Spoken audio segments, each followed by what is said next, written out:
പൂക്കോട്ടൂരിലെ സിദ്ധാർത്ഥൻ്റെ മരണവുമായി ബന്ധപ്പെട്ട് പുതിയ പുതിയ വിവരങ്ങൾ പുറത്തു വരുന്നുണ്ട്. 8 മാസക്കാലത്തോളം സിദ്ധാർത്ഥനെ വല്ലാത്ത രീതിയിൽ പീഡിപ്പിച്ചിരുന്നു എന്നിപ്പോൾ റാഗിംഗ് കമ്മിറ്റി ആൻറ്റി റാഗിംഗ് കമ്മിറ്റിയുടെ റിപ്പോർട്ട് ഇതിനകത്ത് പറയുന്നു. 8 മാസം യൂണിറ്റ് പ്രസിഡന്റ്, SFI യൂണിറ്റ് പ്രസിഡന്റിൻ്റെ അടുത്ത് പോയി റൂമിൽ പോയി ഒപ്പിടേണ്ടി വരുമായിരുന്നു, പോലീസ് സ്റ്റേഷനിലെ പോലെ.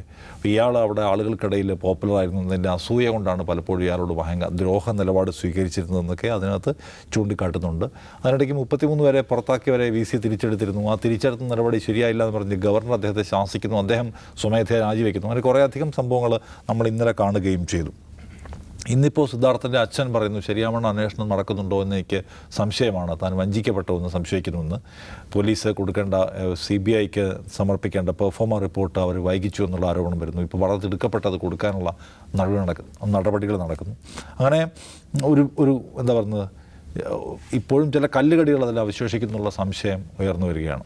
ദിവസം എന്താണ് തോന്നുന്നത്? എന്തൊക്കെയോ ചില സംഗതി ചീഞ്ഞ് നടന്നു തോന്നുന്നുണ്ടോ?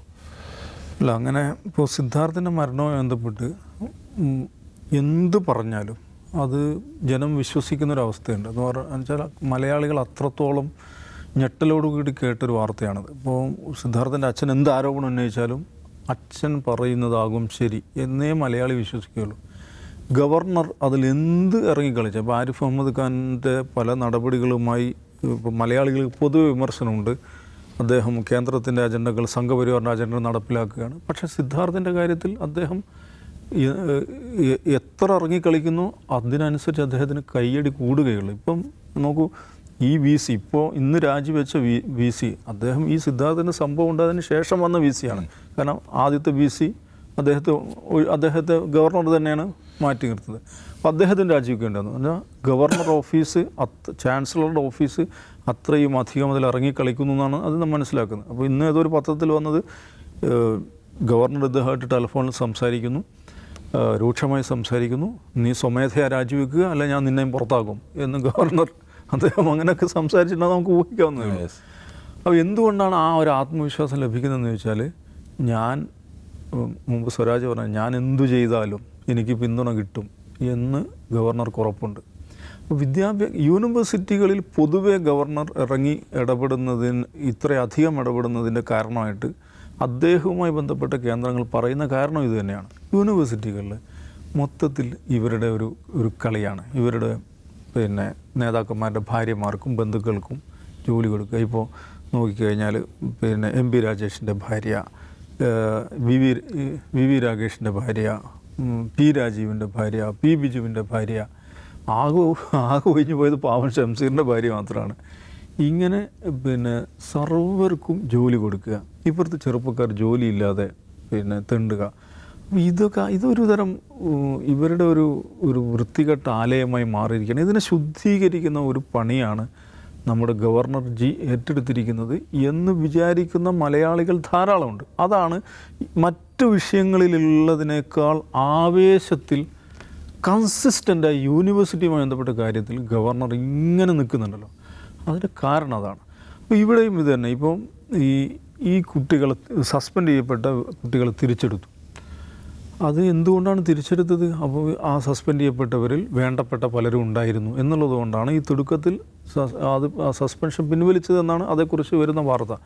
ഇനി അതിൻ്റെ ലീഗാലിറ്റി മറികടന്നിട്ടുണ്ട്. കാരണം ആൻറ്റി റാഗിംഗ് കമ്മിറ്റിയുടെ റെക്കമെൻഡേഷനെ തുടർന്നാണ് ഈ കുട്ടികളെ സസ്പെൻഡ് ചെയ്യുന്നത്. അപ്പോൾ അവരുമായി ബന്ധപ്പെട്ട ഒരു പുനരാലോചന നടത്തുന്നുണ്ടെങ്കിൽ ലോ ഓഫീസറുടെ റെക്കമെൻഡേഷൻ മേടിക്കണമെന്നുണ്ടത്രേ. അത് മേടിക്കാതെ വൈസ് ചാൻസലർ ഏകപക്ഷീയമായി എടുത്ത നടപടിയാണ്. അതുകൊണ്ട് നിയമപരമായിട്ട് ചാൻസലർക്ക് അത് റദ്ദ് ചെയ്യാൻ പറ്റും എന്നാണ് പറയുന്നത്. അപ്പോൾ എനിവേ ഈ 33 കുട്ടികൾ സസ്പെൻഡ് ചെയ്യപ്പെടുക എന്ന് പറയുമ്പോൾ എല്ലാവരും ഇതിൽ ഭാഗമായ ആളുകളായിരിക്കണമെന്നില്ല. ചിലരെങ്കിലും ആ ഹോസ്റ്റലിൽ അന്നുള്ളവർ ഈ പറയുന്ന ഈ സിദ്ധാർത്ഥനോട് ചെയ്ത ക്രൂരത അതിനോട് യോജിപ്പുള്ളവരായിക്കൊള്ളണമെന്നില്ല. പക്ഷെ അത് കണ്ടു നിന്നവരായിരിക്കും. വിയോജിപ്പ് പറയാനോ അല്ലെങ്കിൽ എതിർക്കാനോ അതിനെ തടയാനോ അതിന് ധൈര്യമില്ലാത്ത, അതിന് ശേഷിയില്ലാത്ത ആളുകളായിരിക്കും. കാരണം ആ നിലക്കുള്ളൊരു അവസ്ഥയാണ് SFI അവിടെ ഉണ്ടാക്കിയതെന്നാണ് പുറത്തു വരുന്നത്. അപ്പം ഈ സസ്പെൻഡ് ചെയ്യപ്പെട്ട എല്ലാ കുട്ടികളും ഇതിൽ അപരാധികളാണെന്ന് ചോദിച്ചാൽ ആയിക്കൊള്ളണമെന്നില്ല.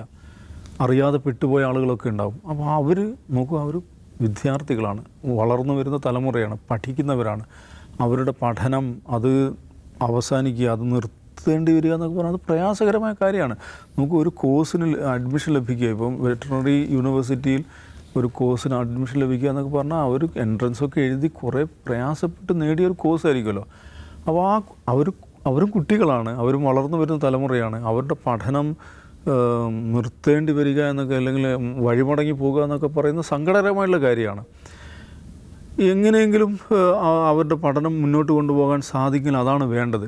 പക്ഷേ എന്നാലും ഒരാറ്റതിനെ തിരിച്ചെടുക്കരുത് എന്നാണ് മലയാളി ഇപ്പോഴും വിചാരിക്കുന്നത്. എന്തുകൊണ്ടാണ്?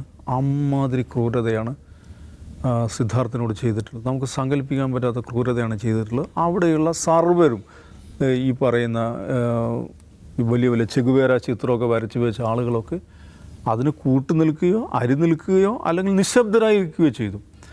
അതുകൊണ്ട് പിന്നെ ഞാൻ പറയുന്നത്, ഈ എന്തു ചെയ്താലും ഗവർണറാകട്ടെ അല്ലെങ്കിൽ സിദ്ധാർത്ഥിൻ്റെ അച്ഛനാകട്ടെ, അവരെന്തു ചെയ്താലും അവരെന്ത് പറഞ്ഞാലും മലയാളിയുടെ പൊതുബോധം, മലയാളിയുടെ പിന്തുണ ഗവർണർക്കൊപ്പമായിരിക്കും, സിദ്ധാർത്ഥിൻ്റെ അച്ഛനൊപ്പമായിരിക്കും. അതുകൊണ്ട് CBI ആണെങ്കിലും യൂണിവേഴ്സിറ്റി അധികൃതരാണെങ്കിലും അങ്ങേയറ്റത്തെ സൂക്ഷ്മതയോടുകൂടി വേണം ഈ വിഷയത്തിൽ ഇടപെടാനെന്നാണ് എനിക്ക് തോന്നുന്നത്. ഇല്ല, ഇന്നലെയാണ് അച്ഛൻ പറഞ്ഞത് ഈ CBIക്ക് കേസ് കൈമാറാനുള്ള നോട്ടിഫിക്കേഷൻ ഇറങ്ങിയിട്ടും അത് CBIക്ക് അതിൻ്റെ പെർഫോമർ റിപ്പോർട്ട് കൊടുത്തിട്ടില്ല ഇതുവരെ, അത് ഒരുപാട് വൈകി ഇന്നലെയാണ് ആരോപിക്കുന്നത്. അതുകൊണ്ട് ഇതിനകം തന്നെ ഈ പോലീസ് CBI അന്വേഷണത്തിന് വരുമ്പോൾ തന്നെ പോലീസ് അന്വേഷണം നിലച്ചു. അതായത് CBI അന്വേഷണം പ്രഖ്യാപിച്ചുടൻ തന്നെ അന്വേഷണം നിലച്ചുപോയി. അപ്പോൾ ഈ സമയത്തിൽ സ്വാഭാവികമായി തെളിവ് നശിപ്പിക്കാനുള്ള സാധ്യതയുണ്ട് എന്നാണ് അച്ഛൻ ആരോപിച്ചത്. 1. 2, ഈ പുറത്താക്കിയ ആളുകൾ തിരിച്ചെടുക്കുക എന്ന് പറഞ്ഞാൽ അതും തെളിവ് നശിപ്പിക്കാനുള്ള മറ്റൊരു കാരണമാണ്. മറ്റൊന്ന്, ഡീനിനെ ഇതിൽ ഒരു കക്ഷിയും ചേർക്കാതെ അദ്ദേഹത്തെ ചോദ്യം ചെയ്യുകയൊന്നും ചെയ്തിട്ടില്ല ഇതുവരെയും എന്നും അദ്ദേഹം പറയുന്നുണ്ട്.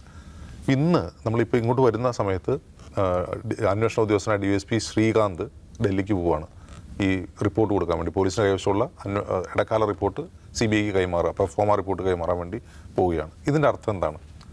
സർക്കാരിന് ഇക്കാര്യത്തിൽ ഒരു ആത്മാർത്ഥതയുമില്ല. ഇതൊരു തെരഞ്ഞെടുപ്പ് കാലമല്ലായിരുന്നെങ്കിൽ ഈ കേസ് CBIക്ക് ഇവിടെ ഇല്ല.